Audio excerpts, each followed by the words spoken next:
Shrine game, sing for the king. The game is yours to play now. The light provides. This is Eventide Radio.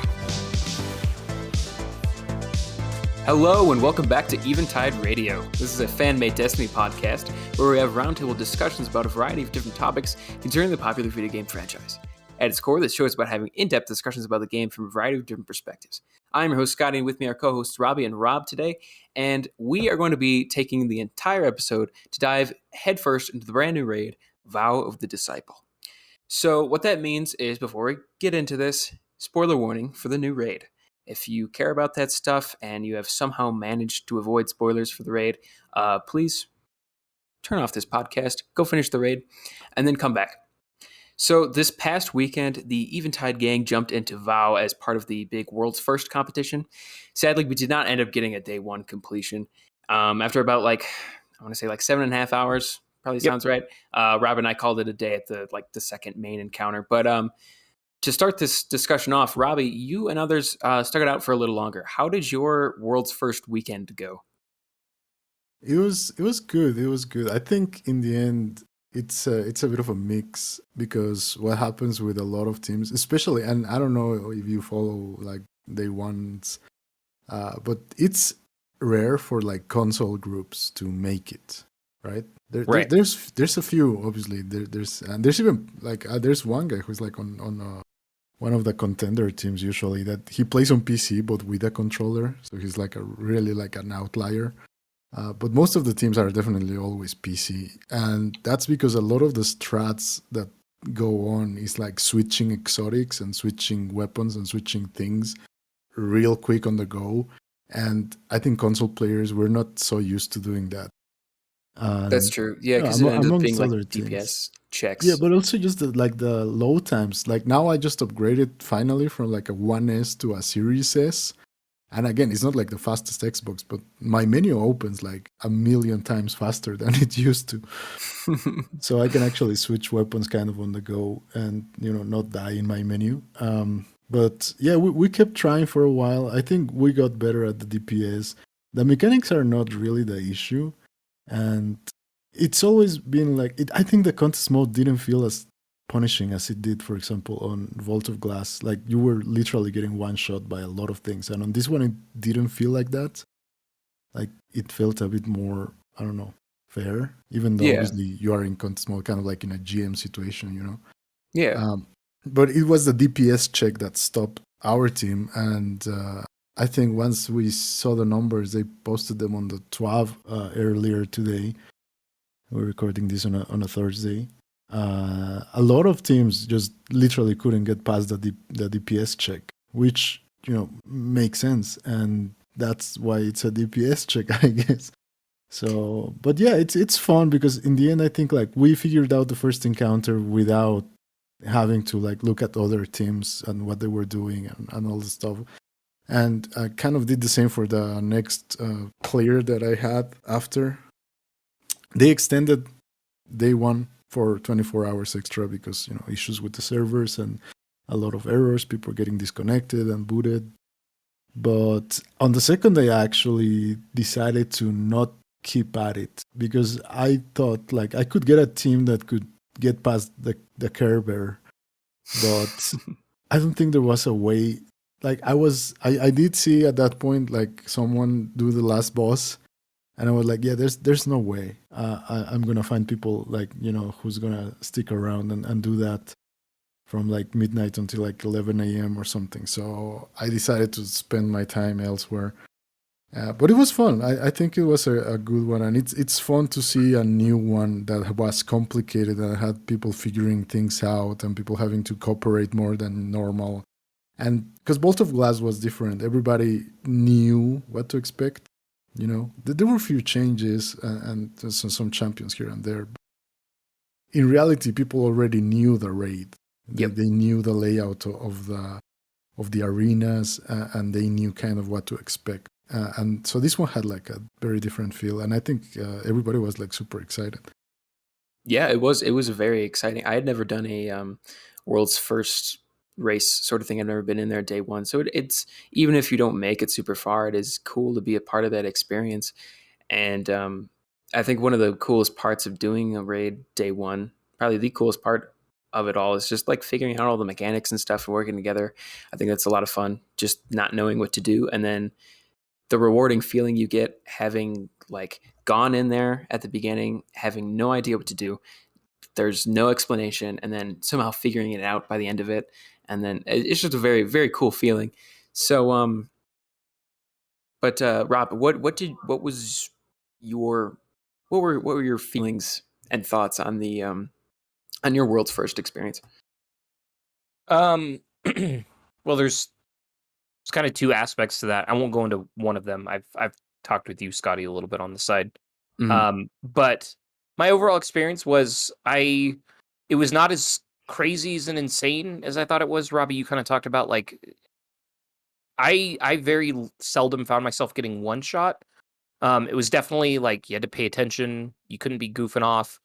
But enemies went down like relatively easy, and like it wasn't as insanely like there. Definitely the DPS check was apparent that there was a level kind of delta, but in terms of like especially the first encounter where it's a lot more just like smaller, red bar enemies, it felt manageable, and it felt like there was a reasonable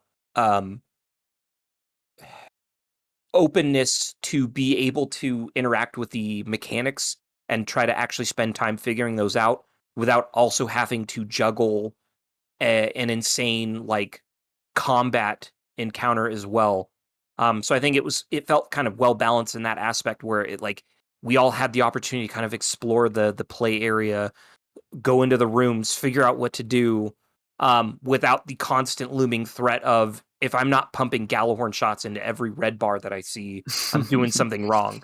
So I thought that was good. It removed a little bit of stress, and the sort of light level kind of issue with contest mode was more focused on it as a DPS check on the Caretaker, which was the second encounter.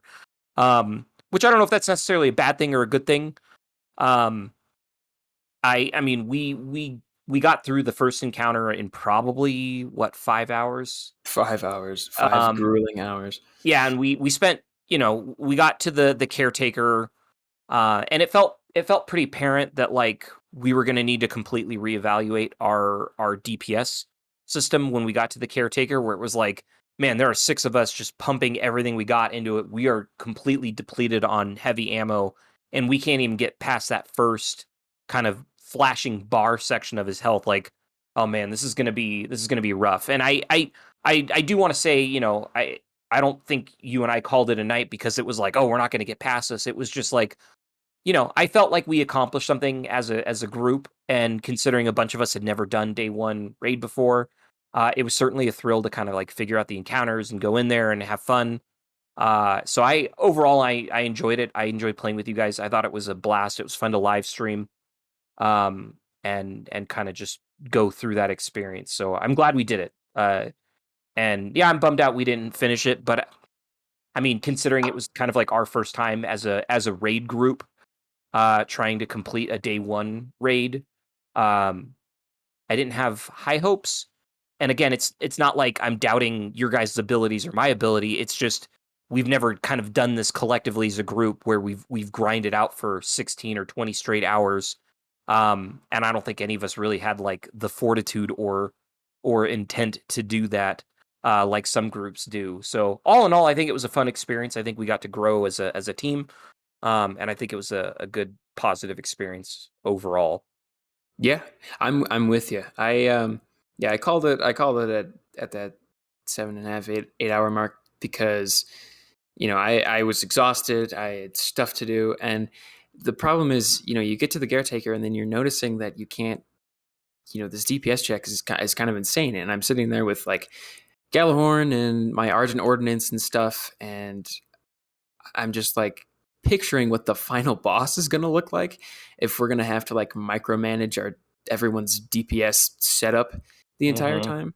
And I just was not looking forward to doing that because, like, I'm doing everything I possibly have set up. I don't want to, like, go around asking everybody and making sure everyone has, like, the most optimal stuff. So my follow-up question to you guys is, I'll flip it over to you, Robbie, first.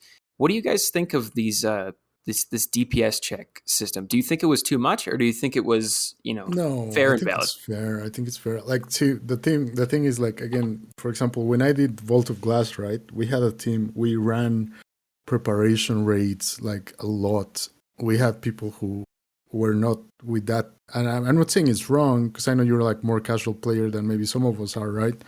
But you don't have the optimal thing, and you don't care about it so much, which is also fun. Like, again, I'm not trying to hate on it, but when we went into Vault of Glass, we had like this group of 6 guys that we were raiding every other week, like on and off. We got like Flawless, Deepstone Crypt. We were grinding for the optimal rolls on the optimal weapons that we were planning to use.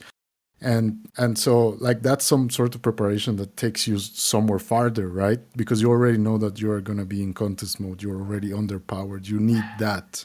You need it to pass the DPS check.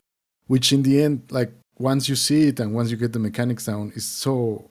You understand that once the contest mode is gone, and it happened now literally for the caretaker, you can have like 3 people with good DPS and that's it. Like, it's gated, right? It doesn't even let you do more DPS than you need to. So at that point, you don't need 6 people running optimal things. You just need like, 3-4 people who are decent at what they're doing, and that's it. So it's a completely different thing. But if you want to pass these DPS checks, you need to be in that mentality. You need to have the people who grinded it out and, are going to try and get it. So, yeah, I was on the same boat. Like, I just wanted to have fun, and I wanted to see how, the story was going to develop and how the art that we saw was going to end up looking, realized into an actual raid. And I think that was a great experience. But I also knew that it was most likely something we were not going to achieve. And then, we didn't really achieve it because we didn't have 6 people on optimal setups.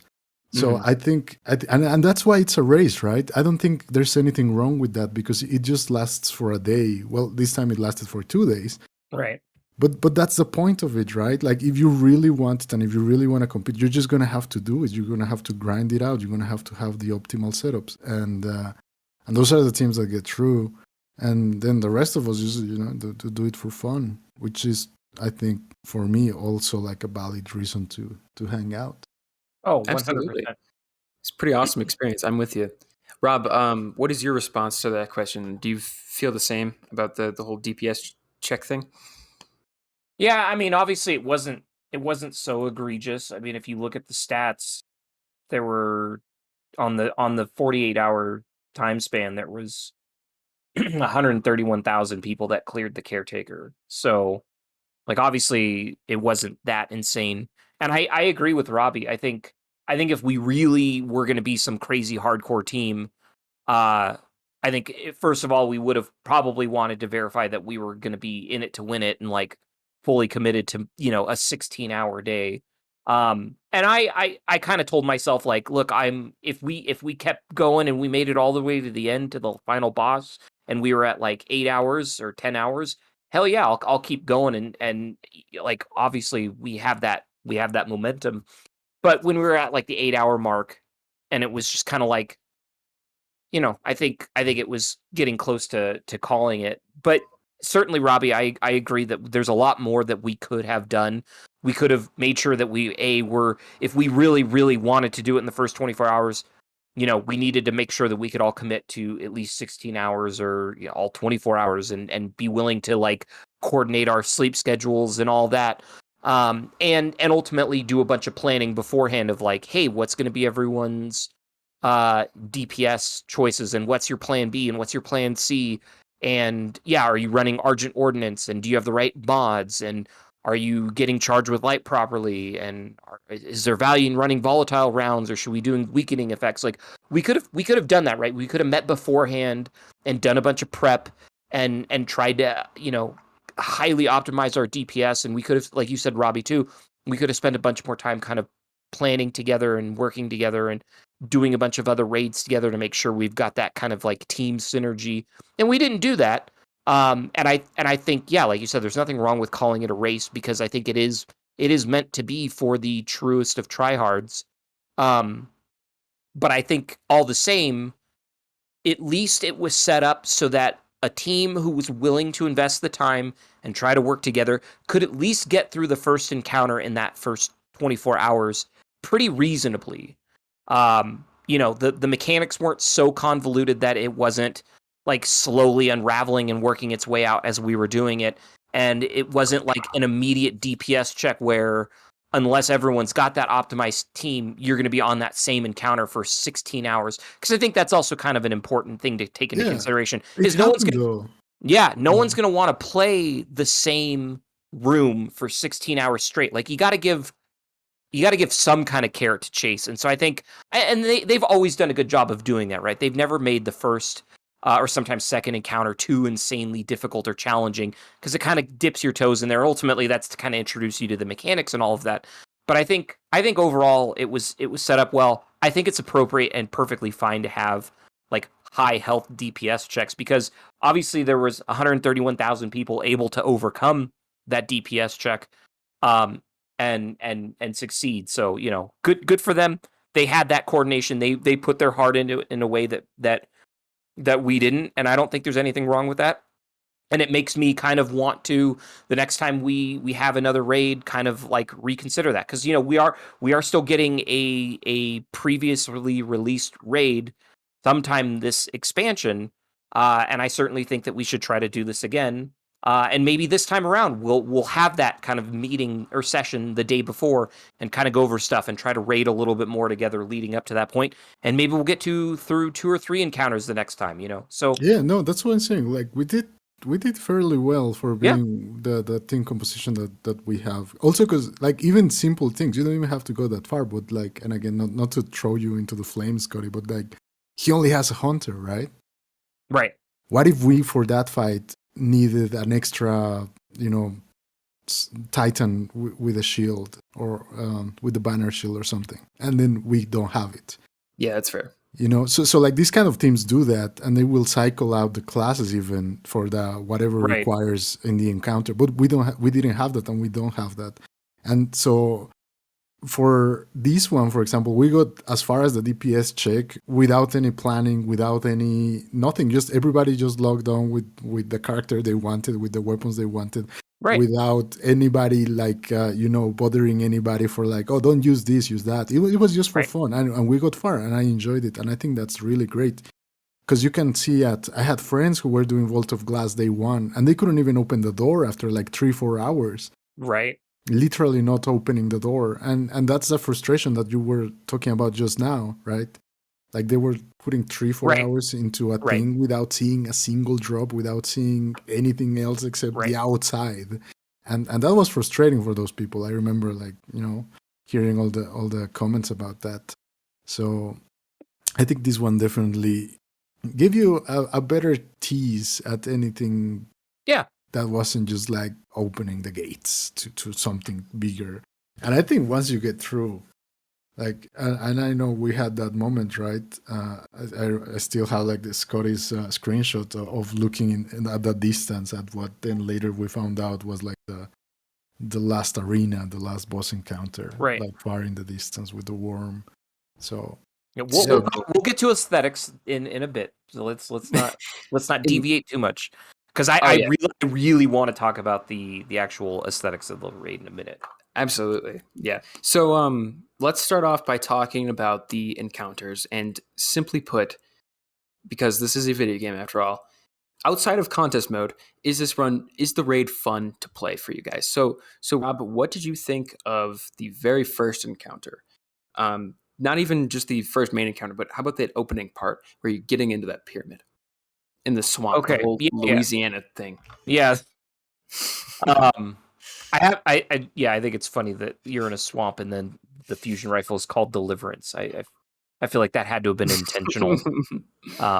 But although Deliverance doesn't really take place on a swamp. Anyway, that's a good movie. Watch it. Anyone who hasn't seen Deliverance, it's pretty intense, but it's a good movie.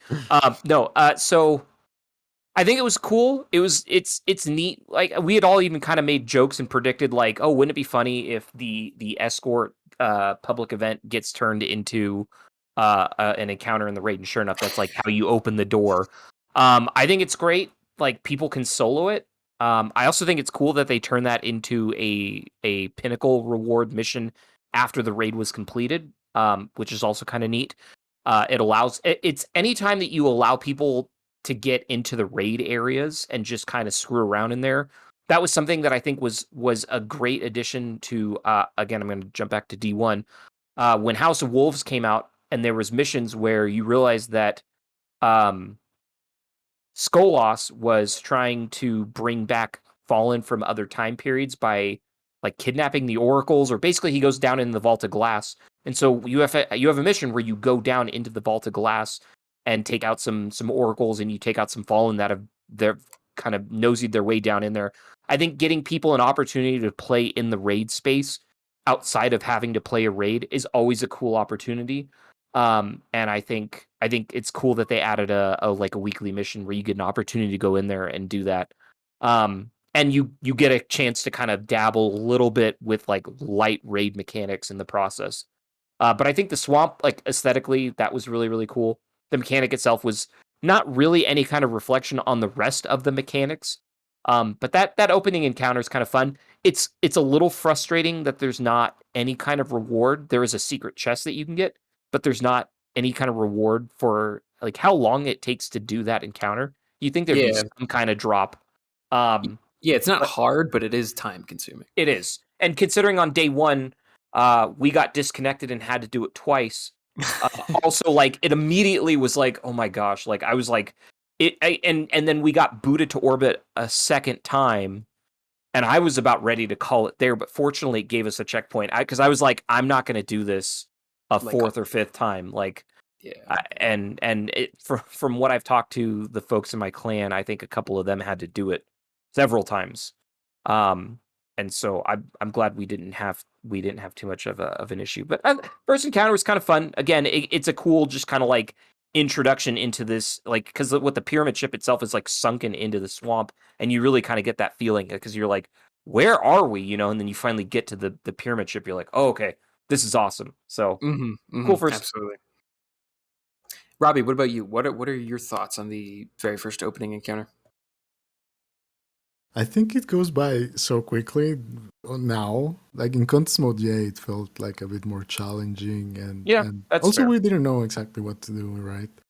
And but yeah, it was frustrating. I think more because of the disconnects and the errors that we're getting than anything else. But now, like having cleared it 3 times in normal, it goes by insanely quickly. Like it takes nothing. And also I did do the first secret so on the first clear I got a red border linear fusion rifle.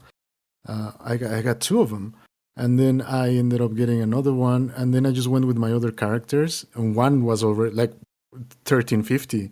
He was still 1350, and I got in and I got the secret chest, which gave me another one, so I ended up with like 4. So one more and I'll be able to craft it. Nice. So it's doable even alone, and it's like one of those things that you'll see, and you see the videos now, like, oh, free chest. If you don't have friends or anybody to play with, you can still get something, and that's kind of weird. But I think I don't know. I wouldn't consider it an encounter now that I saw it on normal mode. That's the thing. And so that's why I'm not super upset that it doesn't have a chest, kind of like opening the gates on Vault of Glass or something. But it does have like opening the gates chest. On Vault does have a chest. Yeah, exactly. But that's an encounter in a way, right? Like it is. There's a mechanic. You gotta do this. I don't know. On this one, it's just like kill stuff, traversing through it, and you get the secret chest. And I think that's the thing I like about this one is like, it leads you into the pyramid, and without. And the first time I was like, you didn't know what to expect, and so you're kind of looking everywhere, and there's like these, buildings, and you can go in them, and there's nothing, and then there's just corn, and and it's, I don't know, it really sets up the mood really well, I think. And you start seeing the symbols once you get in, and still without getting, to the first actual encounter, you're already kind of like thinking, what is this for, right? Like, what are we supposed to do with this? And I don't know. I think it's fair. I think it's fair the way they don't put a pinnacle. Speaking about the other one though, the mission that we got now, the preservation mission, Right. that you mentioned, I actually liked the whole, like, it gives you what, like 1,500 seconds, it says. Yep. And there's like a long dialogue between Raul. I don't know if it's Rolk, Rahulk, Arholk. I think he's from Spain. That's what I'm guessing. He looks like kind of like a dancer. He's definitely a soccer player. Like a flamenco dancer or something. So I think he's from Spain. He has the little hat and the but there's like the conversation between him and the witness that we'll get into later. The only thing that I didn't like, what I did like was that you can go back in and there's like more secrets to get, right? Like there's all these like symbols that were at the beginning before the first encounter that now we know what to do, that actually give you lore. And it's kind of like a neat thing to discover. And also the time that they give you to go back and get all these lore things after you do it, and how the Scorn flooded into the pyramid after we kind of like cleared it out. Right. Kind of adds to the story of the whole thing. What I did not like though is that where's the dungeon, right? There's no dungeon. It kind of like the whole Last Wish opened the Shattered Throne thing. There's no dungeon, and they took away the pinnacles from Prophecy, and now you only have Dares of Eternity giving pinnacles, and not pinnacles, sorry, pinnacle, only one, not three. So Did there's no Prophecy give dungeon. multiple? No, yeah, it used to give 3 and 2 secret chests. So it was 3 pinnacles, and now we only have 1 pinnacle, and it's gated behind the $25 purchase for people who don't have it, right? Well, So Dares if you is don't free, I have, think. wait, the dungeon? No, Grasp of Avarice. Oh, I think it said Dares of Eternity. No, the dungeon, Grasp of Avarice. Oh, yeah. Yeah, so if you don't have that purchased, you don't have a dungeon with pinnacles right now. So I think that's kind of like lame. Yeah, I think so too. It's frustrating. Anyways, onto the second encounter. So the second encounter is like the first main encounter, and that's the one after you go through the pyramid and you finally, you get to see that Master Skybox, which we'll talk about later, the coolest thing ever. And then you have the Scorn showdown with all the symbols and everything. It's your first introduction to the entire symbol system, which I know we have some thoughts on. So, Rob, what were your thoughts on this first encounter? Either with contest mode or without, whatever you feel is necessary to talk about. Yeah. I mean, I think ultimately contest mode doesn't. It seemed pretty reasonable to do with contest mode. I think if I'm evaluating it as an introduction to the raid in terms of getting a sense for mechanics, understanding the overarching theme, getting kind of a flavor of kind of the hecticness that awaits you in further encounters, I think in that aspect it was a very well designed first encounter. I actually want to kind of point out, well, I guess not necessarily point out, but I think I was kind of thinking about this as I was playing through the raid, that it has like elements from a ton of other raids kind of like revamped, reimagined. Like this felt like a complicated version of the Confluxes in Vault of Glass, where you have 3 things that you're trying to defend. But this time you've got one person defending and another person kind of running around. But the kind of the general idea is the same of you have to defend it for X amount of time. And then that's like how you get through the encounter, and you have to do it 3 times. But I think overall the encounter is well designed.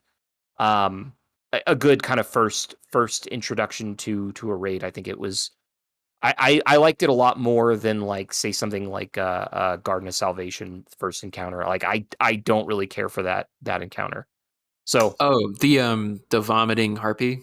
yeah, Yeah. and that sort of becoming like a theme throughout the, because again the raids do sort of follow a very standard kind of structure where it's like you have one encounter that introduces you to like probably one of the main themes, and then the next encounter kind of like does something with that but then introduces some new element, and then the third maybe kind of mixes it around, and the fourth is sort of like you're probably using a bunch of them in some different fashion, right? Like that's typically the flow of raids. And of course, you can come up with counterexamples for what I just stated, but in general, that's like what you do with raids in Destiny. And I think that this kind of it did that really well, and sort of serves like to be honest, I like when I'm trying to think of like getting someone introduced to the concept of raiding. I still think Vaulted Glass is probably the easiest because the mechanics itself on that are really easy to explain. I'd agree. Like on the first one, Conflux is just like don't let anything sacrifice itself. Like okay, you don't need a video to understand something like that. And then as it goes on, it gets a little more complicated, and finally when you get to Atheon, it's a combination of a few different things that you learn along the way. But ultimately, it's not overly convoluted. This, I would say, besides the third encounter, certainly the first and second encounter are pretty approachable in terms of trying to explain to a first-time raider what to do, and I think you can be relatively successful. I don't know if that was their intention, because this is like Witch Queen, and a lot of new people coming in. This is like maybe their first expansion. But I think in terms of like if I were to evaluate all the first encounters from a bunch of different raids off the top of my head, this is probably one of the more approachable. Not necessarily easy, but definitely in terms of like just trying to explain what to do and ultimately helping set the stage for what is to come. I think this is probably one of the most effective in that sense. Okay, fair enough. Robbie, what about you? I think it reminded me more of the baseball one from Garden of Salvation rather than the first one. Like The it didn't. baseball? Yeah, the baseball one where you have like the people protecting, the four pillars, and then you have the runner guy going around one and the other one to give them the buff to be able to break the Okay. shields. I could see It that. reminded me more of that mixed with the vault from Last Wish, which you guys mentioned before we started recording. And I think it's kind of like a good mix in a way. I think it worked well because one of the problems with the vault encounter in Last Wish is that the arena is so small, right?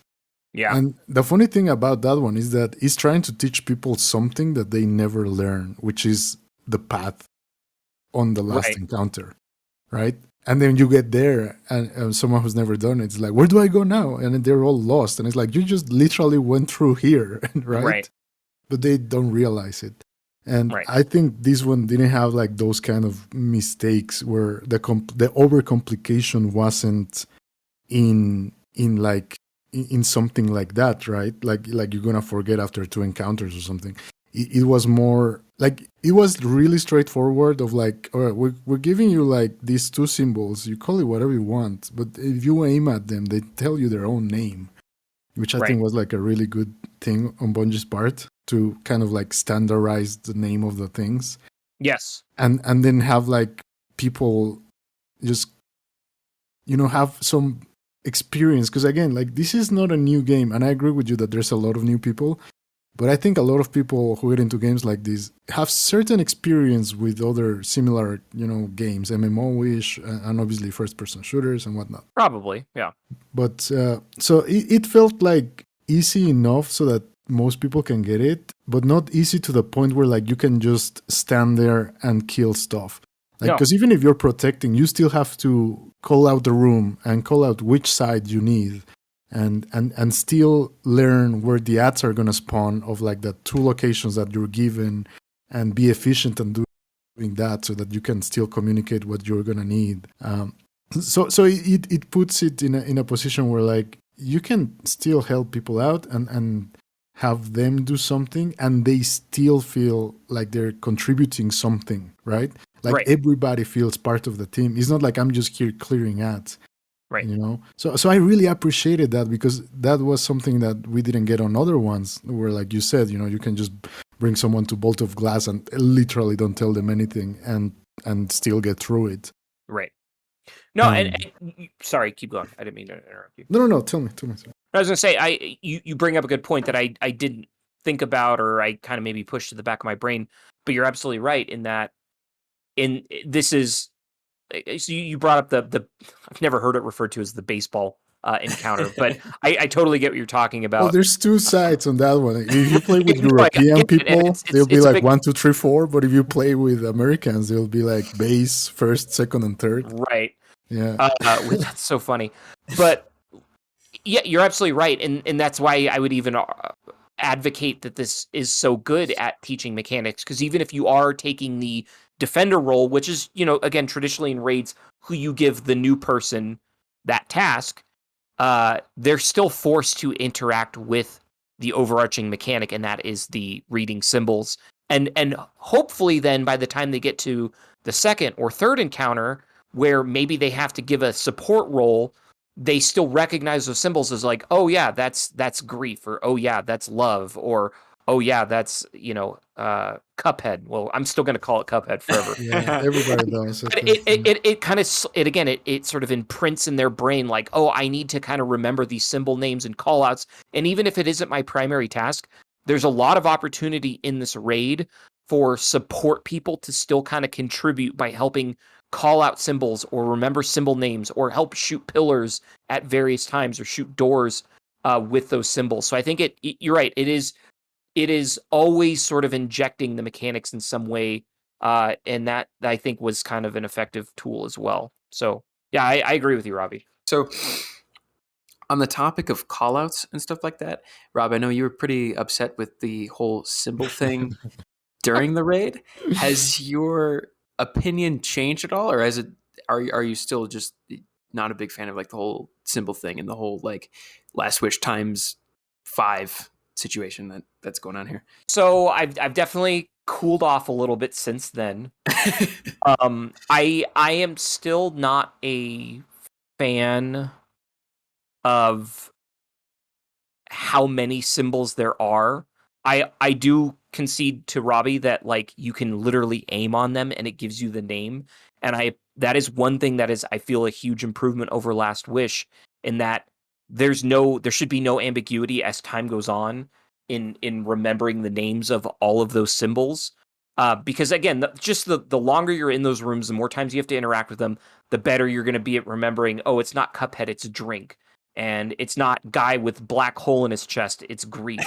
You know, it's like, and so it provides a great way to homogenize the naming system, to remove any ambiguity. So I think it's effective in that way, because I still to this day am not a huge fan of, you know, 8 Snake or Infinity Snake or Uwu Snake or bird pointing down to the left or dragon pointing to the right holding spear. Yeah, Uwu Snake is where it's like a W. And one of the previous, That's funny. You one of the should previous hang out clans, with people who watch a lot of anime, I guess. one of the Different previous towns, clans I was in different always names. referred to it as Uwu Snake. So That's funny. that's though. like, I like it as well. but that's, see, what I'm saying is, you said Cloud Snake. I don't know what you're talking about. I know it as Uwu Snake, and that's where I still kind of have a problem with Right. Last Wish, because it's so many syllables and words to get out some of those symbols, whereas this, they're all one word things. They messed up though. Again, like this is like something for later on, because it happens like after or like before the last encounter. There's a wall that has symbols, right? Right. So, and it's not an encounter, so I think we can bring this up now. And every time you run it, there's like, I don't remember how many, but like all of them, you know, literally all of them. And one of them is going to be lit up. And it doesn't do anything. It's just like one is lit up. That's it. So what the community started to do is like, you know, find in people's bots that were streaming, like which one was lit up.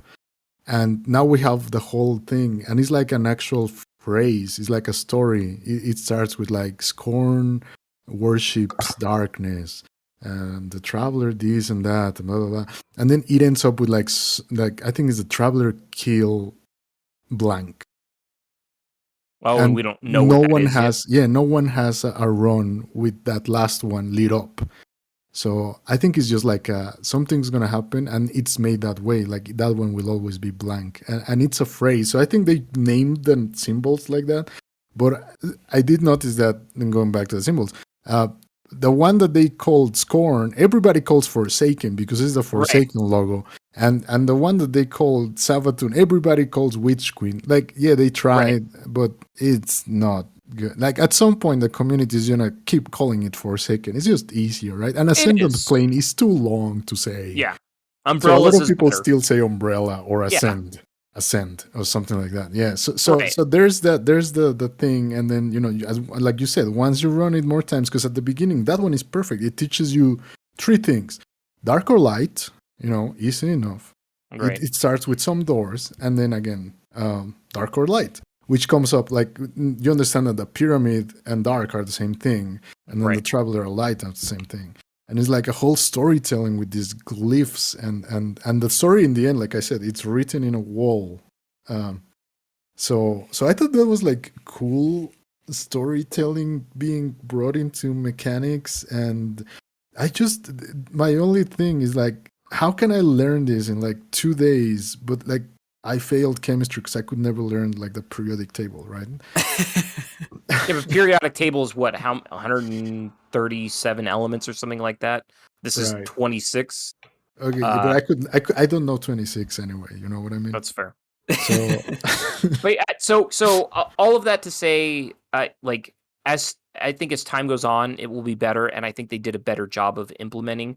I'm still just not fundamentally a fan of like because at one point we thought we needed to write these things down because we thought we were going to need to memorize all of them, and I'm not trying to like pick on PC versus like console, but like the clan that I'm in is primarily PC players, and so when we were doing certain encounters, they could just type in what the symbols were, and we could just leave the chat open and see what those were. Console doesn't necessarily have that luxury, short of like getting an external keyboard for their console, which not many people do. So I like it. Yes, you can technically get away without needing to do it, but there was a couple of times when we were doing like the third encounter where it's like we had to rush back a couple of times and like remember which symbol was the same for both of them. Like, oh, it was stop, or oh, it was kill, and it was like. But it wasn't a problem of the symbols. It was, and I was not remembering. I think what happens is the problem of in the end, like teamwork and understanding the mechanic better. Because, and we'll get to the running encounter, right? But like, so we got to the point where you communicate what needs to be communicated. Like, there's no need to read one side and the other side. The first side gets read. The second side just matches. Right. And they so say, then you okay, get stop. Yeah. Right. So just say one, and then you don't have 6 things in your head. You just have one thing in your head. And that's like something that I've seen from like the first runs to like my latest runs. It just becomes more efficient. But I think in the end, it's like, it's not so much about the symbols and thing. It's about like literally making people cooperate efficiently.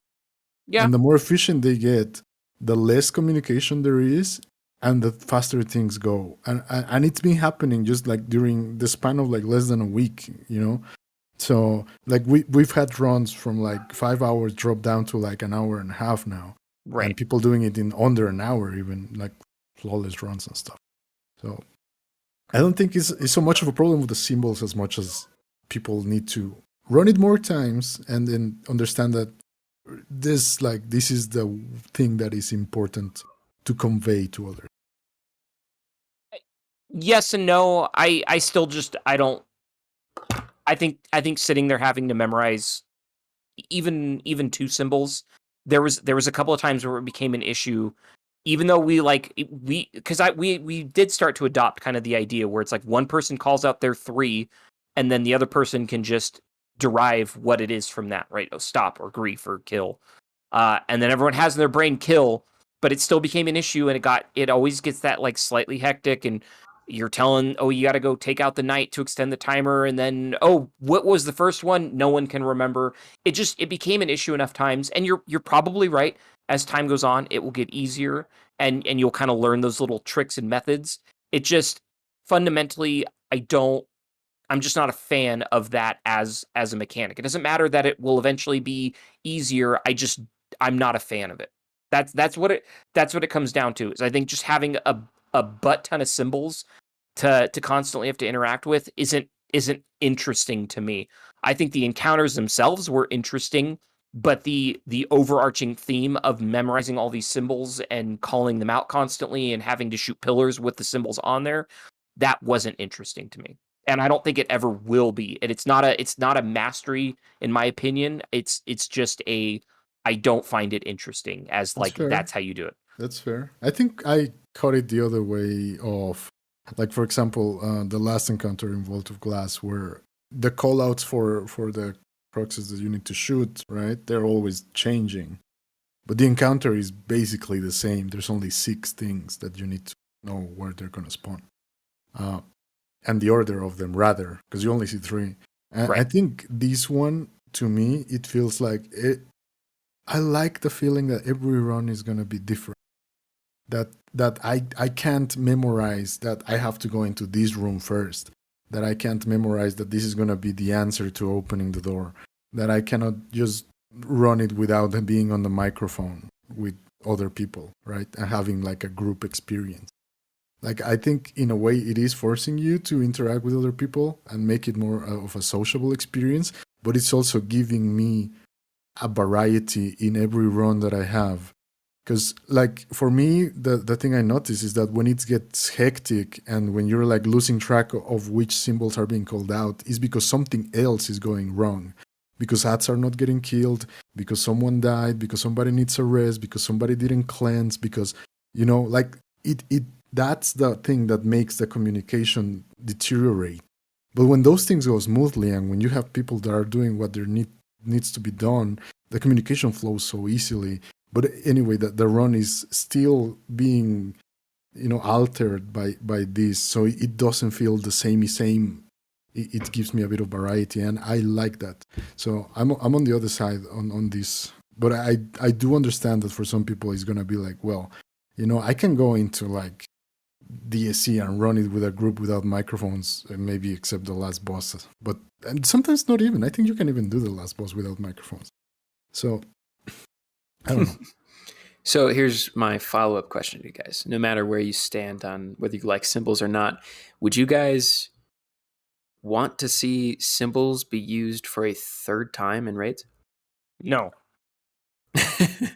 Figured that would be your answer. I want to kind of respond to something Robbie said, where it's like what you pointed out with that encounter, where it's like, oh, because someone maybe messed up and they didn't call it, they needed a cleanse. Like that whole encounter is interesting, especially in like the 3rd and 4th room, because it is so hectic and requires, like, I would almost wish it more if, like, the reliance wasn't on memorizing symbols, but more like, oh, we have this glyph keeper that can only be taken down with this type of artifact. Oh, now we need to communicate where that person needs to go. Like, you could still make all of that interesting and completely eliminate the need for the symbols. The symbols are just a formality of who can memorize 2 words when it comes time to shooting them at the door. I think that encounter is more interesting and hectic when it comes down to, like, the relic holder has to run back and forth and cleanse people, and you don't want to deviate too far, and you need to kind of make sure the person holding the taken blight thing is able to kind of move around fast enough while also getting cleansed. Like, I think that whole encounter, you could eliminate the symbols completely and have it be just as hectic and stressful, and have still required communication of, like, indicating, oh, again, the blight person needs to go over to this side to eliminate the blight versus, oh, they went to the right side instead. Like, symbols are completely a consequence of all of that. And that's kind of the thing with each of these symbols is, like, short of the first encounter actually indicating what room you need to go into, like, the second encounter, the only reason you have the symbols is because you have to remember which 2 or 3 you picked up and then shoot them in an order. That's another thing that I want to talk about. And that's probably the most egregious problem that I have fundamentally with the raid.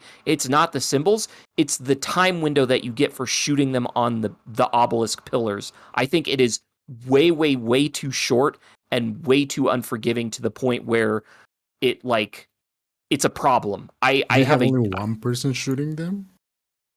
Sometimes, because sometimes that especially on the caretaker, like I've tried to have teams like, hey, if you're on ad clearing, I would really help out with. I'd like some help with the obelisks. But like the teams that I've done it with, we've done 2, and 2, where 2 of us are the ones running back and forth. And usually on the last 2 sets, you can have both people contributing. But I've had issues where like it also sometimes just feels a little buggy. Now, obviously, maybe we are putting the wrong symbols in.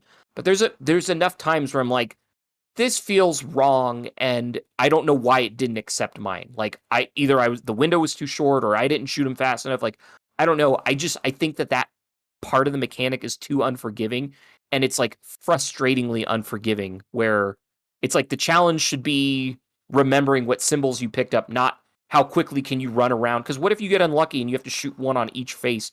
Like that's really annoying. Yeah. And I again, think that's like matter of experience, because I think like the teams that I've been running with, what they do now is like you don't go and pick up whatever and then come out and try to shoot it. You look at it and then go in and pick up exactly what you want to pick up. So you can shoot like one phase with a single like fusion rifle blast without letting the recoil go like up. You shoot 3 on one side. That's it. You're done. And if you feel like you don't have time, you have the second person like, oh, I picked a wrong one by mistake. You tell the person who's outside which one, and then once it's your turn, the other runner that goes in, and he shoots that other one for you. So you're shooting 2 on one side, and you shoot the other one. So I think that also became easier once we started to figure out like, okay, how do we optimize this to avoid those mistakes? And now with people being able to like literally almost stun lock these Kerber like to death, they have enough time. So I think it's more about like the way you're doing it. Don't go pick up and then try to find them. Like find them because you already want to find them. That's fair. I will say in that last room, as large as the gaps are and as large as that room is, I would say you don't necessarily always have that luxury. Especially if you have 2 people and you're acquiring that prevailing darkness.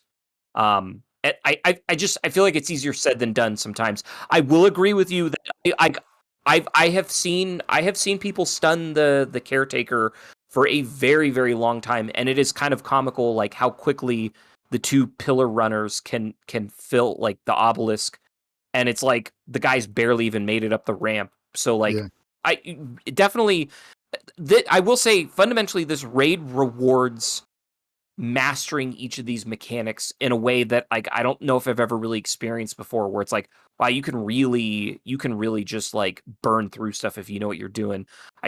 There's a couple things where it's like because like what you're saying is good in the ideal situation, but sometimes you have to grab what symbols are near you and get out of there, and it's just like there's times where it rejected it and it felt like it shouldn't have.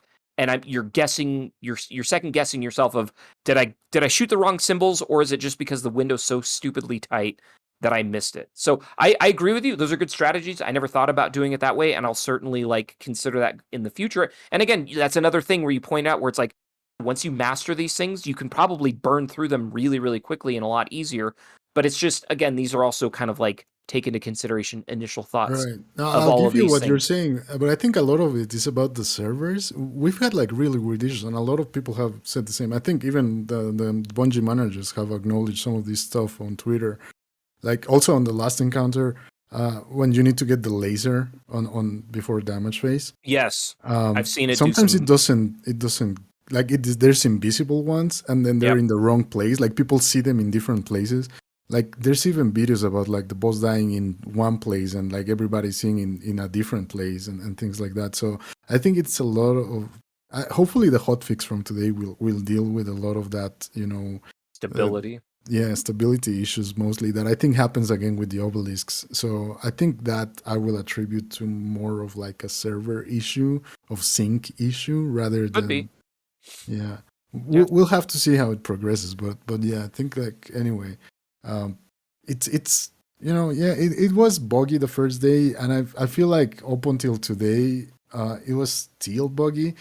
We ran once after the hotfix today, and we didn't have any issues. We had like first tries on all encounters, so I think that it's better. But Cool. again, I'm not sure. So small change of subject. Do you guys like Caretaker as an encounter? Like, do you find it fun? I don't. Let me go first. On Yeah, this go one. for it. I'll say that I think of all of them, this is probably the one I like the least, which is a pity because the actual enemy, like the first Scorn, being like because the lore says that he's the first like Scorn that has like attempt to have a worm in him or something, right? So we got like this So. giant Scorn, and like the story is really cool, but the encounter is really boring. Like I think it's the worst of all of them because it's literally the only one that, and again, I'm not a big fan of this, is like it literally the only one that does require people on ad clear that does sacrifice. Like you can do it with one person, but it's better obviously if you have two. Stunning, which is like a really boring mechanic, right? Like in the end, is really a boring thing to do. And then the two people that have the most weight on their shoulders are the ones like reading the glyphs. So most of the times it's like people don't want to do that. But then people who learn how to do that, they're like, yeah, I'll do it, whatever. Because they're already kind of, and yeah, it happens like the glitchy thing here and there sometimes. But I think of all the encounters, is probably the most forgettable. Fair enough. Okay. Rob, what about you? So going back to hey, this kind of reminds me of previous raids. I was getting kind of a Golgoroth vibe from King's Fall because he's got like a crit spot in the back that you shoot, and that like distracts him. So that was kind of the vibes I was getting when we first started playing it.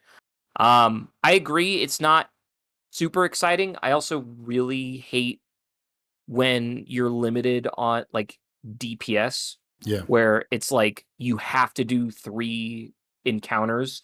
And I guess like I heard there was one of the kind of the top clans that's like big on raiding.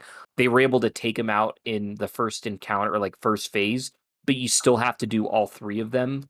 So it's like because once you get his yellow bar flashing, or once you get through that, you can still damage him, but he'll disappear before you get to like maybe you do it on the first plate. He'll disappear before the second and third plate light up. So you still have to like go through the encounter. So I always kind of find that annoying when it's like it doesn't matter how much, and that's actually kind of the theme for everything up until the final encounter for this raid is there's no benefit to mastering like DPS to a certain degree because you can't get through any of the encounters technically really any faster by Except the being last better one. at the rate, except for the last one, right? Like you still have to do all 3 stages of Caretaker. You still have to do all 3 like tiers of the obelisks in the first encounter. The third encounter, yes, you can kind of run through it faster, but even then, like the rate at which the glyph keepers spawn is sort of on somewhat of a set timer. So it's like, yeah, you can maybe shave off a few seconds here and there, but it's still basically going to take you about 5 minutes every time that you do it. And so it and even then, most of the Rolk encounter is pretty set in stone in terms of like time, where like number of times you have to kind of share and split the buff, and even the amount of time that he's running around and you have to go run to each of those stages. It's not really until the actual DPS part that you're rewarded for doing it faster. And ultimately, yeah, if you can one phase it, then you don't have to go through that whole thing again. In our case, we had to do it 3 times. And so we actually got to like Enrage Zanir because we kind of screwed up the second time. Like a bunch of people died, so we had to like revive everyone. So we kind of missed out on DPS. So that's kind of annoying. And Caretaker is like, I would say probably the most egregious because he explicitly has like a bar. Yeah. That once you hit it, he like disappears, and that's like kind of frustrating. So it is what it is. But I think I was one of the people I was playing with the other day. We were saying like, yeah, the raid's fun, but it's going to be fun until it's not, because it's going to take the same amount of time every time you do it. And like, yeah, you can shave it under that hour mark, but you're not going to get into that like half hour mark, because all of those encounters are kind of like set times. Yeah, that is true. It's a long one, but also because of the size in the end. Like even the Yeah. jumping part and everything. Like Kerber, there's ways to like you said. It's a funny thing because you're gated on the damage, so you can't kill him like right up on the first floor. You can like if you deposit the last thing on the obelisk and you stun him at the same time, you sort of glitch him into this like infinite damage stage. Yeah, I've heard about So that. you can, so you can like destroy him as he's going up to the center, and on the first plate he's gone. But once you get to the center, he just goes away, Right. or sometimes even before. But the funny part is that that's the only one I don't like because it goes back to, and we'll talk about Rolk, but that one forces you to move, forces you to kind of, even if you're just like killing ads and doing this or that, and you're not so involved in the other mechanics, you're still not tied to standing here and hitting the guy, right? Oh yeah, definitely. And this one does that. This one is back to like stand on the circle and hit the boss, which is for me the most boring thing. Like, come on, it's been 20 years since World of Warcraft came out. Come up with something new. I don't know. They did though. Which they did, and that's the funny part. Like, like other things in the raid are literally like they feel exciting because they're different. They're new. There's something that is. Or now we get to do something in a different way, and you're not tied to the plate. But this one does, so that's maybe also why I don't like it as much. I'm also not a huge fan of where you actually start damaging him varies, and you almost feel punished for clearing the obelisk too quickly, because he can still be like moving up the stairs, or he can be like stepping on your plate when it's time to be doing DPS, and so it kind of like excludes certain weapons from being used, because you can't run up his gut with a rocket launcher because he's standing on your plate because it's time to do damage. And the window is relatively short, that it's like he's not moving around a whole lot, and it's not till you maybe get to the second or third plate that you can kind of do quote unquote normal damage. So I'm not a huge fan of that, where it's like damage is going to be different every time you do it, and it's again kind of feel punished if you do it too quickly, because of him like slowly walking up the stairs. Now that would be remedied if the plate that you stand on first is always opposite the side he goes up, but instead it's always the side that he goes up, and I think that's kind of like an issue. But yeah, I echo a lot of the same sentiments, Robbie. It's kind of an underwhelming experience, and the fact that there's no real reward from being able to quote unquote like one phase him just kind of feels like a bummer. So one thing I like about the Caretaker raid is how cool the environment is. I know it's a simple thing, but like the environment, the whole idea of the encounter is cool in the sense that you get to traverse this massive like staircase looking thing. It's pretty cool. The whole visual aspect of it is very cool. And I guess we can talk about that in the visual section, but I liked the idea of the encounter in the sense that it's a very big space that you get to work with, which is cool. But you guys are talking about something that I think is pretty interesting. So this whole like soft locking boss health bars is kind of like a recurring trend, it seems like, in Destiny recently. I feel like in the campaign, I think like every single boss has like soft locked health bars, where it's like that has like 3 different phases. I feel like that's every single boss. So does that upset you guys outside of Caretaker? Yeah, it's funny you bring that up. So I started playing the campaign on my second character, and I'm going through it legendary because I want to do it solo just to say that I've done it. And yeah, it was something I had kind of forgotten of, like, because I'm halfway through it, and it's like every boss has like 3 phases, and it's a little. I get that they do that so you can't have a team just like nuke him with like Gjallarhorn and Nova bombs and all of that and like trivialize the whole thing, but it at the same time it feels kind of bad to be we'll use the term punished, but maybe that's not the right term to use. I know I keep using it a lot, but it maybe feels like not the right course of action, and it's kind of a bummer when it's like, oh, I've optimized my damage output, but it's still limited to him sort of inexplicably getting like a shield or teleporting away or what have you. But yeah, it's like every boss, and it is a little annoying. Robbie, what about you? Yeah, I see it on the weekly campaign missions, right? Because now I think it's a good addition. Like honestly, like I know they were on D1 and all that stuff, and I always thought it was great to have them and be able to replay them. The fact that they lock the alloys behind that, it's kind of like, and with the drop rates, it's a bit of a shame. But I do notice it, like, it's always gated. In a way, I feel like they try to do it so that, you can have like the super overpowered weapons, but it also doesn't punish you if you don't. So you can still kind of have like a build that you consider fun and not objectively the best DPS you can have. Or bring a gun that you're like, oh, I've never used this gun, just bring it in. And you're not hurting the team. You're still kind of, doing what you need to do, but you're still not using the Gjallarhorn all the time. And that's actually, and I mentioned this the other day while I was streaming, I was like, I'm so bored of Gjallarhorn. It's such a boring weapon, right? It's like D1 year one all over again. And it's just like the problem is that it's just the easy answer to everything. Yeah. And especially on solo content, right? Like, oh, I need to nuke a knight. Well, I could suppress him. I could blind him. I could do so many things. But no, I'll just, Gjallarhorn him and he's dead. Right.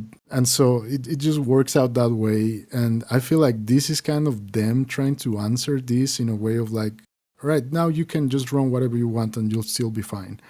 But in the other side is the same thing you were saying about the raid. Like, I understand that a raid is going to take about an hour, right? Every time I commit to something like that, especially an older one that everybody knows how to do or things like that, you know that you're going to take more than a few strikes. Like, it's going to take a while. So you commit the time. But if you want to optimize it, you want to, nuke the boss, and you can, and you do, it feels good as well. So the gating thing, it depends on your, I guess, on my mood. I would say it like that. Like if I want to try different builds, yeah, cool. I enjoy the fact that it's kind of gated and I don't need to carry Gjallarhorn everywhere. Right. But if we're like, oh, I got an hour, let's do this, and then I gotta run my threaded needle and I gotta do this and that. So, well, I'll always use the example, and I think you said it best, Robbie. It's like depending on the mood that I'm feeling.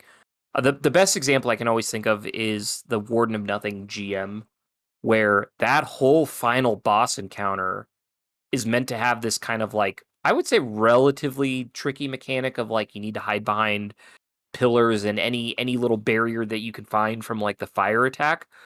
But no one does that because it's just so much easier to immediately nuke him and melt him out of existence. So you don't even have to bother with it. And same with the Lake of Shadows GM, right? It's like the strategy there is just to nuke him, because if you don't, that mechanic or that encounter is so much more difficult to the point that it's not even fun. And a lot of people end up wiping because of like how absurd that it gets in there.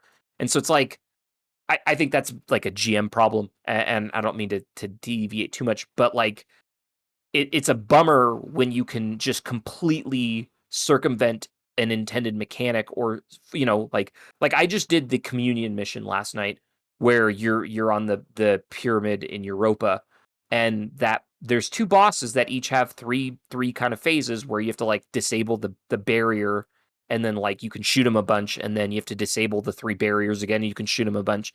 And it's like, again, I get why they're doing that, because you could just hide in a corner and nuke them with Gjallarhorn, and and then you're just done, and that's not really that interesting.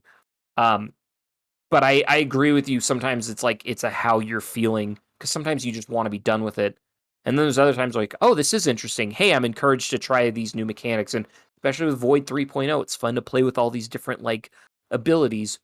But it is definitely it's a problem that I think they'll never be able to solve. There's always going to be a group that are either annoyed because you can immediately nuke it, and that's always the preferred strategy. And there's always the other group that's like, this is annoying. that I have to actually interact with this mechanic. It's like, well, it's a video game. Like, you should probably be prepared to play it. So I don't know what the answer is, but I agree with you, Robbie. The punchline is it kind of just depends on how I'm feeling that day. I think that's a good answer too. Yeah. So on to the third encounter, also known as exhibition or artifacts or whatever you want to call it. So Robbie, do you think this one's fun in comparison to the others? I think this one is honestly the one that will take people the most amount of effort. I think we touched on different reasons why. Yep. As we've been talking through, and it feels harder sometimes than the actual last boss.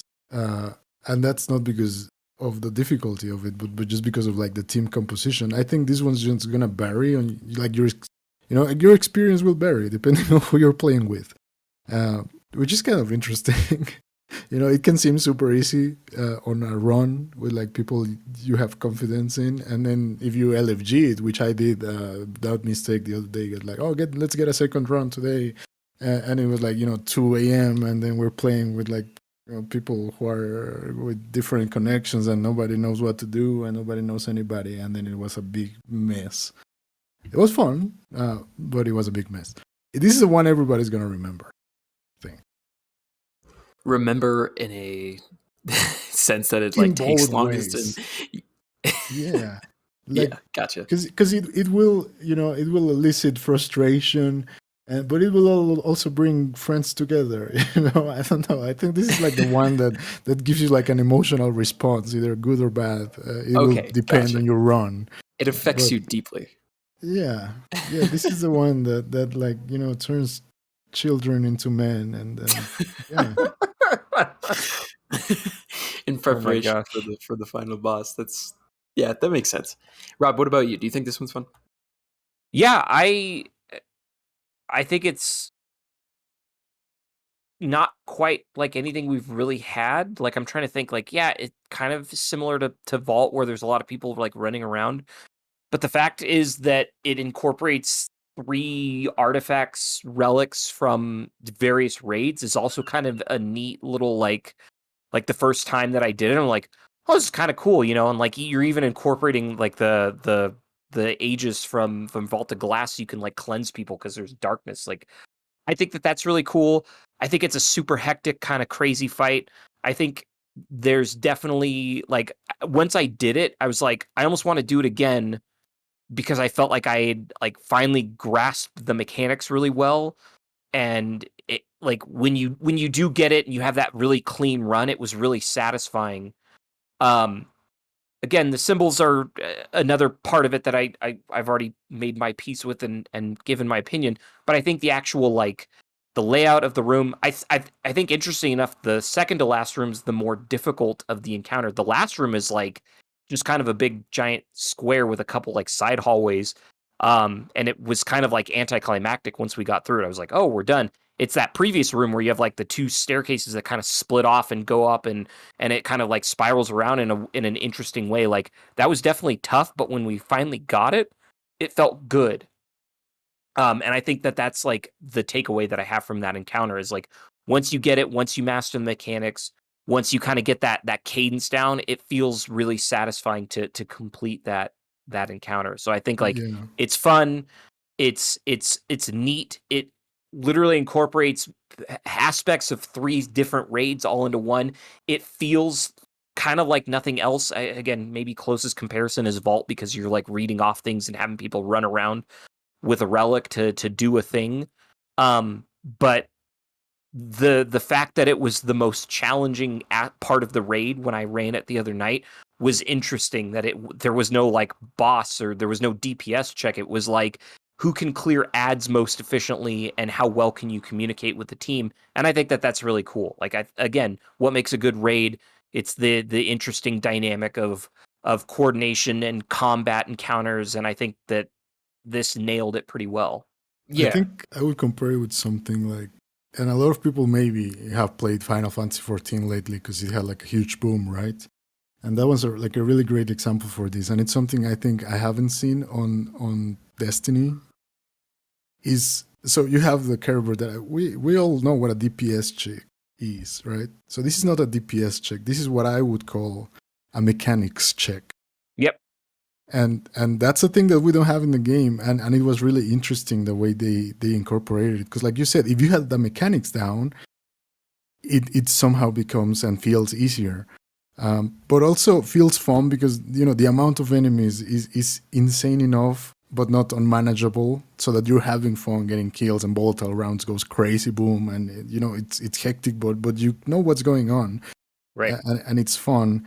And then you have all these, and I think that's the whole thing with the raid and the glyphs and all this thing, and the wall that appears after this with the whole story thing. And once you know able to read the glyphs, is that it brings those other raids back in a way of like my experience in the past is affecting the ending of this like story we had with Savathun and all that stuff. In the fact that it's still here, that mattered, right? That happened, and we're here with it still.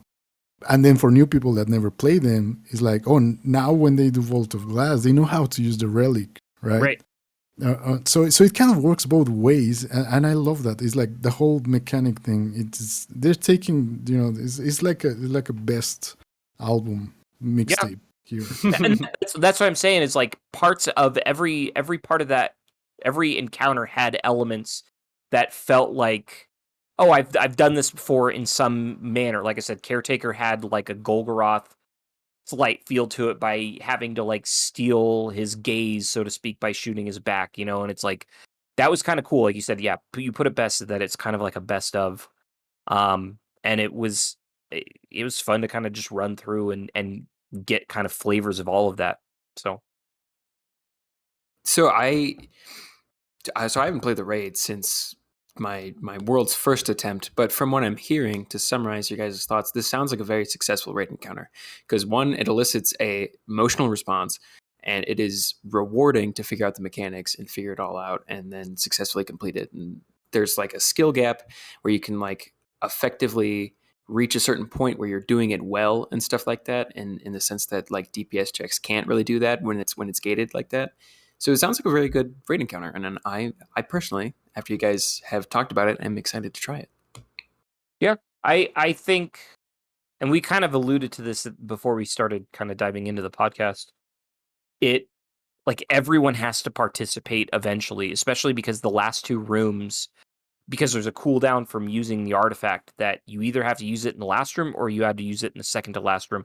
So it also, again, you can't just carry someone through. Like, yes, you can give them one of the easier relics, so to speak, but they still have to like interact with it, and it still forces them to, like you said, Robbie, like they'll come away from this having learned how to use some of these that end up being useful in other raids.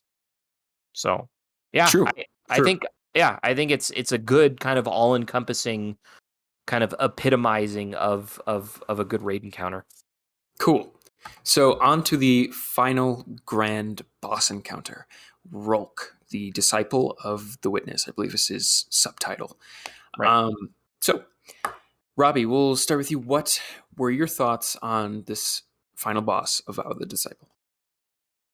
I think it was like a not overly complicated way to merge all these things that we experience getting here with the glyphs and all that stuff. And like not abuse it, like, you know, not make it harder with more mechanics. Just make it feel like a conclusion to what just went through, you know? It's like I don't need a harder third encounter. You know, I needed it to reach something. And I think that the whole ascent with the Caretaker and then the running with this one, like it really has like a lot of storytelling, you know, thought put into the whole thing. And this one was perfect to me because it's like once you get here, you already know what to do. It's not like harder than the other ones because you already know how to do it. So then you do it, and then for me the best part was the damage phases and all that stuff. Is like you can't just stand there. You can't just, you know, expect to I don't know. It forces you to move. It forces you to think on your feet. He's not standing in the same spot all the time. There's things kind of still going on around you that you have to be aware of. Like, yeah, you're kind of in this tiny box of an arena with no cover, no nothing. And actually, one funny thing is like if you do enrage him, he just pushes you off, which I thought was like genius the way they did it. He kicked me and it was great. He just keeps pushing you and pushing you and pushing you, and then you just fall into nothing, And even how you end up wiping to like not being able to kill him it's like amazingly well thought out. And yeah, I don't know. I feel it was like a good, like that feeling that you get when you climb like a hill and you're like, oh wow, It took a while, but then that last 10 meters that I thought was going to be the hardest, it was just the most rewarding. Cool. So it's kind of like a final sprint in the sense that it feels rewarding, but it's not like super challenging to the point where it feels like a roadblock. It's kind of like a downhill stretch. Yeah, and also because I think like that thing about the gating him is not here. So Right. There's a management thing, for example. So the rate is 1530 as you go through, but the last boss Rolk, he's 1550. So for efficiency, and I'm now above 1571. You need to be above 71, I think. Some people say 70, I say 71. I don't know. Anyway, once you're past that 71 mark, you are doing the most efficient damage you can do, because you're 20 levels above him. Right. A lot of people are still on the 60s or even on the 50s. So that's why they cannot two-face him or even one-face him. But there is like a last little bit, like how do you call that last Final little bit? stand. The final stand, yes, Yep. Thank you. So there's a point where like you only get these, 3 chances, because the third one is the enrage. And you only get 2 of those big crystals. So if you mess up on the mechanics, you get a second chance, but that's it, There's no third chance here, which I thought was pretty cool. And you don't need it. If you know how to Right. do it, you don't need it. And that's great as well. And so once people get on the 70s, because, everybody eventually is going to get to 1580 because of the artifact and because of that's the master level and stuff. We're still on, the 3rd week? Yep. So we're going to get there. So people right now, and some people try to forget that, try to do the best DPS they can, and then they end up in that final stand and they don't have any ammo anymore, they don't have supers anymore, and then they wipe. So Right. there's still like a mechanic of you can force yourself to stop DPS, right? And then go for that third phase and just make it easier on yourself, because you already did it twice. You can do it a third time. It's not going to be any tougher. And then it will be super easy because he's almost dead at that point. But for teams who are above the 70 mark, you can go for like, oh, let's one-face him. Let's try to one-face him. And if we can't, it's an easy second phase. Right. So I think that's still there. That works out beautifully without him being gated or anything. It gives still the challenge for teams to try to do it. I don't know. I think it's a great encounter. Awesome. Rob, what about you? Yeah, I mean, I would echo your sentiments, Robbie. It felt it was intriguing in a different way, and I know this is something like a lot of people on the forums are talking about, where it's like this is the first boss, to I think everybody's recollection, a raid boss where he's interacting with you in a way that's never happened before, where he's actually like, he doesn't just get into like, okay, DPS phase where we drop a well and then just try to nuke him as quickly as possible. Like that entire time he's running around, he's literally kicking you off the side. He kicks you, yeah. And- The kick is and- amazing too. And it's such a cool dynamic encounter that we've never gotten before. And that, like you said, it kind of felt like a downhill sprint, because by that point you've got a pretty good mastery of the mechanics. And I will say with the symbols, at least by the time you get there, they're so ingrained in your head that like that is not really the difficult part of the encounter. And what makes it the whole encounter way more interesting and more fun is that kind of like battle with him up on his little platform where he's running around with his glaive trying to kick you off the arena. And I think that that's really cool, really neat, and really satisfying when you do finally destroy him. And I think it's feels like a very, very unique experience. And I'm glad that they didn't overcomplicate getting to that point because then I think it would almost detract from the quality of that. And I think the raid speaks for itself up to that point, that the gimmick there is that, oh, we have a final interesting fight versus just the same old where he does a thing where he stands still for 30 seconds so you can torch him. It's like we've done that so many times. I'm so glad that we have something drastically different, and I think that's the reward in and of itself, is like just how neat of an encounter it is. Something new, something innovative, And it's not that punishing either if you don't get the damage in. And that's one thing I was thinking about, and the whole management of the how much damage you want to make on him that I mentioned before, because it is not punishing in the sense that if you didn't get the damage that phase, you're not going to go into damage without ammo. It gives you time to get your super back. It gives you time to make ammo again. It's actually very forgiving in that sense of like, you already got here, you already got down to like a damage phase with him, and we're not going to punish you for not being able, to one phase him. It's going to be like super perfectly fine. You're still going to get up there again full and with your super back and everything. And I love that about it. It's really not the punishing in that sense. That's cool. I like the idea of a downhill slope at the end of the raid. Yeah, it is something different and something we've never seen before, and I think that's pretty cool. While simultaneously being exciting and different, and still challenging. Of course, not like it's not like he's a pushover or something, but yeah, I like that. And again, to comparison, it sounds like I'm really picking on Garden of Salvation a lot. I if I never have to play Garden again, it'll be too soon, because I just I hate that final boss encounter and like the DPS, because it's so buggy sometimes, and just like it's so uninteresting that he just raises up in the air and just doesn't damage you, and it's all just about how quickly can you drop a well and hit him with Xenophage for 5 seconds, that it's like this is so drastically different and interesting compared to that. So it's a breath of fresh air, and it's great.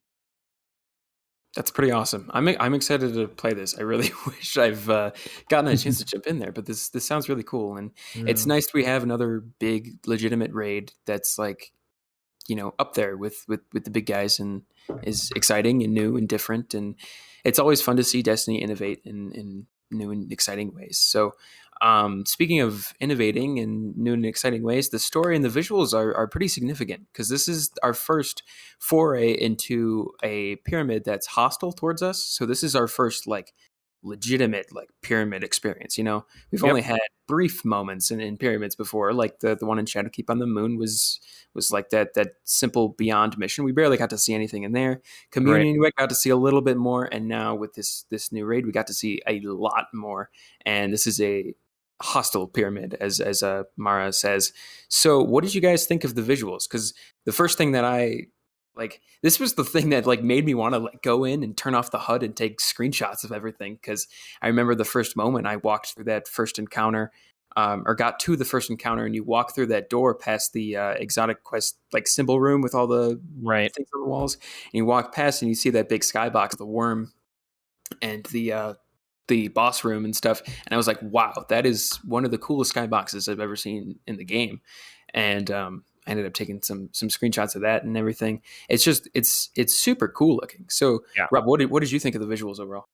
Well, I it's funny that you say that, because I know I was behind you guys when we first got in there. I was a whole solid room behind you, and you were all like, "Oh wow, what a cool skybox!" And I'm like, "Okay, we're just in a pyramid. It's gonna be dark or something."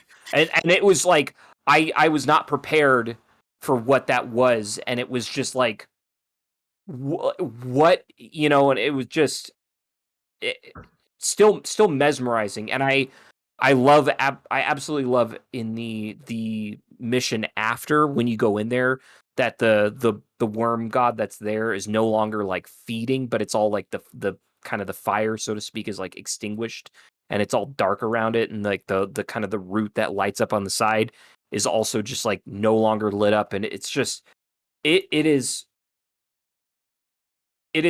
I've used this before, and I feel like I hope I'm not abusing it. It was art, and it was just a gorgeous sight to be seen. And maybe the best part of it, because as you go through the raid, you're kind of progressing closer and closer, and you know that final fight is going to converge onto that arena, and it's just so satisfying, like walking through, and you kind of get a sense of like where you are, where you were, where you came from the entire time you're walking through because of that, and it's wonderful. Yeah, I like the art team yet again. One of the most consistent aspects of this game just kills it again. And the pyramid stuff has always been super cool, and that whole aesthetic and art style that they've developed for the pyramid stuff is really cool.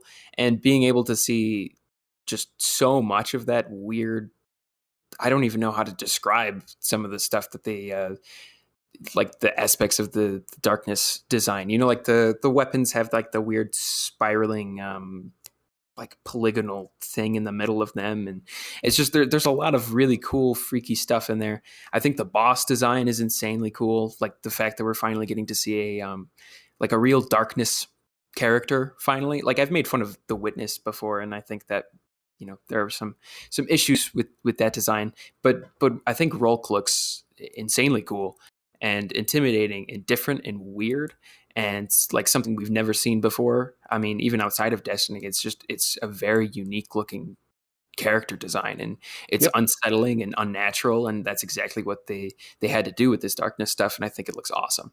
It's really, really cool. Robbie, what did you think of the visuals overall? I really like the place. I mean, obviously I studied architecture, so I'm just looking at things, and first of all, like the slanted ceilings of the pyramid. I know it's a pyramid, but I'm a warlock and I keep bumping on them and falling down, and that's my biggest issue with the diagonal ceilings. but besides that, I love that the aesthetic is just dark, and they have like this thing that, I mean, maybe some people have played it, back in Halo when you meet the Forerunners, and there's like this thing bigger than what you thought existed, and they have like this museum of species that they've encountered, and they have them there just kind of like, and this had that same feeling. So it kind of allured to me to like the the history of Bungie again, and of previous things they've done, and how the darkness, in a way, like the symbols, after I interpreted it, was like, how would it communicate with you if not with things that you knew maybe how to interpret, right? So it gives you these symbols, and then to open doors, you have to kind of like talk back to it. And so I still find like some lore into all this, and things that they put into it. Because, for example, I don't know if you guys know this, but like, once you get into the pyramid, there's going to be 3 symbols on a totem at the beginning. Let's say something like Traveler Worship Light. And then throughout the raid, if you do it in one run, because you cannot use checkpoints, there's 6 secret rooms that you have to open by shooting a crux. If you get into this room, there's going to be a symbol you can shoot.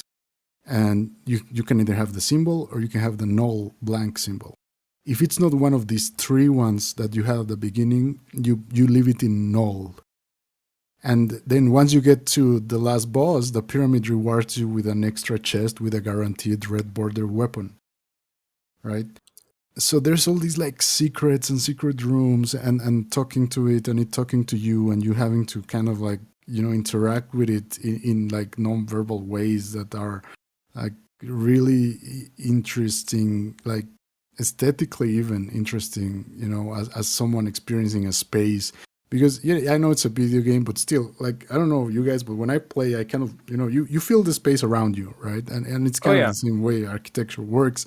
So like they force you into sometimes feeling smaller than anything, right? Like you're in these like tight corridors with no light, and you're just trying to find your way through. And then sometimes it just pushes you into like these open spaces where you can see that like you felt trapped, but in reality you're like in this gigantic, monumental structure. And I think it works great. Like the way they designed the path through the pyramid, it felt really like an experience. Oh yeah, I feel like the raids are akin in a sense kind of to, I like that they draw on the emotions you kind of feel from like an amusement park ride, in the sense that they really like they do a great job with spectacle. I think is a simple way to put it, and it's awesome. It's really, really cool. Do you guys have any final thoughts on visuals? I mean, we could probably devote an entire podcast just talking about that. Like, I mean, just from what's that?